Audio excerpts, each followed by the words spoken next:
טוב, אז לכולם, שמי דניאל, אני מטפל בפסיכודרמה. נמצאת איתי כאן נדיה הנפלאה, הדוגמנית והשחקנית. אנחנו נעשה סצנה מתוך כלי, טכניקה מדהימה שנקראת כיסא הקסם הריק או כיסא הריק, שבו יש הזדמנות לאותו אדם, מטופלת במקרה הזה, שחוותה איזשהו משהו, איזשהו אירוע קשה, על ידי אדם מסוים, והיא לא יכלה להתנגד לו. כאן יש אפשרות בפסיכודרמה לבוא ולתת למטופלת הזדמנות להוציא את כל מה שלא יכלה מקודם להגיד. אני כפסיכודרמטיסט נמצא כאן כתומך בה.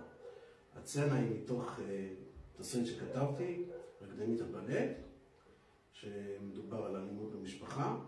סצנות שכתבתי ממספר מטופלות שטיפלתי בהן, והמצאתי קצת מתוך עצמי. אנחנו נעשה עכשיו את הסצנה, נדיה. אנחנו כאן נכנסים מתוך תפקיד של יסמין, שעברה את מה שעברה, על פי רקע משפחתי קשה ומורכב. אנחנו נתחיל עכשיו.